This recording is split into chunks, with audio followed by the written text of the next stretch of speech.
Chapter 59 on Natural and Constructed Attractions. A first disclaimer. All persons in this book are fictional. All claims, regardless of subject, are just that, claims.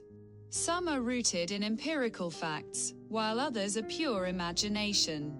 My aim is to balance vision and reality, fiction and fact, in such a way that the audience can recognize themselves and build further on the swarm of ideas and notions. The book has no ambition to preach an overarching goal, but instead questions accepted truths. In this way, Socratically, it leaves the rest to the audience. Göran and Freeman met at Jernbanetorget in Oslo, also called Oslo S, simply for a cup of coffee and a chat. The conversation turned to Walter. Where was Walter now? He had been staying in Munich for a while according to the news press. He is noticed everywhere. But the German press is somewhat more considerate than the Norwegian. Still, it had not been possible to shield Walter's progress over the past few years, to shield him from the spotlight and the intrusive press corps.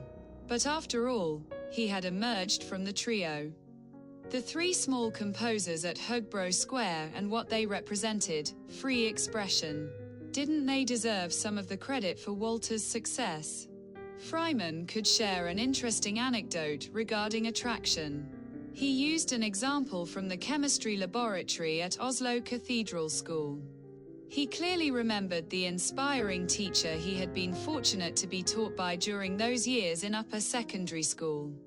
He did not recall many of the formulas or the intricate combinations of substances and elements. But one expression his chemistry teacher often used was attraction. Some substances exert a stronger attraction on the substances around them than others. Freeman received a similar explanation of the phenomenon in mathematics class, when they had already begun programming. They had learned to set up commands. The commands initiated a sequence of movement that, at best, made the command successful. What emerged was an extensive system of attraction and non-attraction. That is, a point or subcommand acquired greater value, weight, or relevance than other points. Göran was not quite following and asked, puzzled, "Yes, but what are you getting at?" "I understand that certain substances and certain points achieve greater attraction than others around them."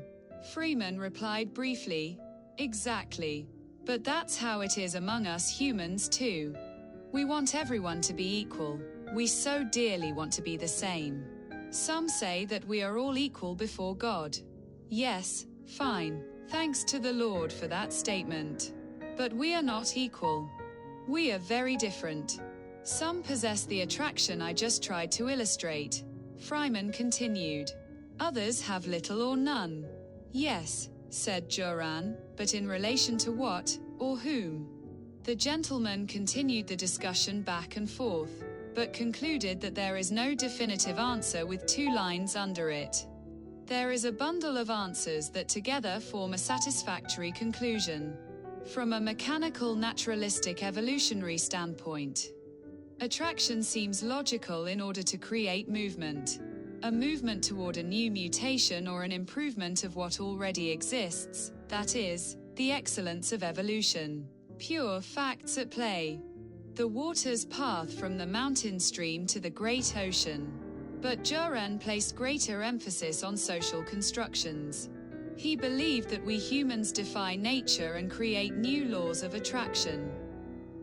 And moreover that Freeman had not explained in depth the fundamental reason why certain substances have greater appeal than others. In the socially constructed world, for example, altruism exists as something natural and at the same time evolutionary, but groups of people, and the stronger societies grew as hierarchical structures, the easier it became to bend nature, to intervene in the natural, to change nature, to make one's own laws and happily impose them on others. Power regimes have proven capable of changing the world, but most of them have damaged nature. If we awaken one beautiful day and see this clearly, we may perhaps move towards what is natural. And we will still find the attractive and the unattractive when a mosquito lands on the nose. We slap it away, and in the next second the cat comes and curls up in the crook of the arm, and we stroke its back. Yes. Much of interest was said during this conversation. Perhaps they should bring Walter along next time.